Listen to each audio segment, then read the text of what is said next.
Hey everyone, welcome. So, over the next few minutes, we're going to help you move beyond just using AI and get you all the way to true AI fluency. We're going to unpack a really powerful framework that can turn AI from, let's be honest, a kind of frustrating tool into a partner, one that actually gives you the results you're looking for. Let's dive in. All right, so let's kick things off with a question I think we've all asked ourselves at some point. Why do some people seem to pull magic out of AI while the rest of us just get, well, generic nonsense? You know the feeling. You type something in and get junk, but your colleague is creating amazing stuff. Well, I'm here to tell you it's not magic. It's fluency. Exactly.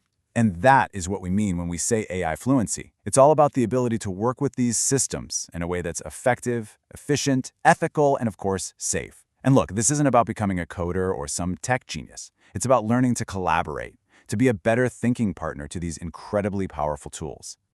So, here's our game plan. First, we're going to talk about a really important mindset shift. Then, we'll dive deep into the 4 skills that make fluency happen: delegation, description, discernment, and diligence. We call them the 4 Ds. And we'll wrap it all up with 3 super simple habits you can start using today. All right, let's get into our first section, becoming fluent with AI. The big idea here is a mental shift. It's about moving away from seeing AI as just a vending machine for answers and starting to see it as a true collaborator, a teammate. And just so you know, this 4D framework isn't something we just cooked up. It was actually developed by experts from University College Cork and Ringling College, and they work directly with the AI company Anthropic. So this is a model that's grounded in some serious research and real-world testing.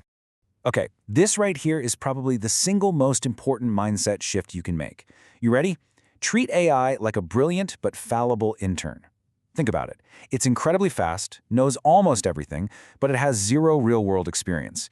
It needs you to guide it, you have to check its work, and at the end of the day, the buck stops with you. You are 100% responsible for the final product. And that brings us perfectly to our first D, delegation. So if the AI is our intern, then delegation begins with what we call the strategic pause. That's that critical moment of thought before you even type a single word into the prompt box. So what's actually happening during that pause? Well, it's 3 things. First, problem awareness. You've got to be crystal clear on your own goal. What are you actually trying to accomplish? Second, platform awareness. You need to know your intern's strengths and weaknesses. What is this particular AI good at? And third, task delegation. You decide which parts of the job are for the AI and which parts absolutely need your human expertise. And here's the real goal behind all of this. You want to offload the sheer quantity of work to your AI intern. The first drafts, summarizing data, brainstorming ideas. That frees you up, the human expert, to focus totally on the quality, the strategy, the critical judgment, the creative spark. Which leads us right into our second D, description. So you've figured out what to delegate, now we have to talk about how you communicate that task.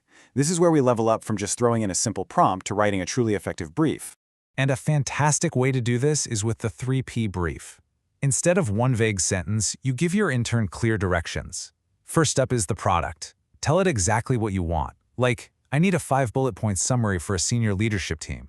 Second, the process. Tell it how to think. Something like, think step by step and show your reasoning. And finally, performance. Give it a persona to adopt. For example, act as a supportive mentor and give me constructive feedback. And the difference is just night and day. I mean, look at this.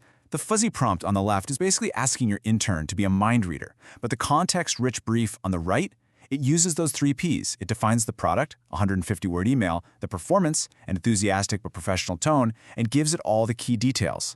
A better brief gets you a better first draft, every single time. Okay, so you've delegated like a pro and you've described the task with perfect clarity. Now comes the third D, which is discernment. Basically the critical mind. You gave the intern the assignment, they handed back a draft, now you have to put on your manager hat and review their work. And you've got to review it on 3 different levels. Product discernment is the obvious one. Is the answer right? Is it actually helpful? But just as important is process discernment. How did it arrive at that answer? Was its reasoning sound, or did it just confidently make something up? And finally, performance discernment. Is the AI's tone and style actually helping you get the job done? And believe me, the stakes for getting this wrong are huge. A lack of discernment isn't just a small mistake. Air Canada was legally forced to honor a refund policy its own chatbot completely invented. And one single factual error in an AI demo cost Google an estimated $100 billion in market value.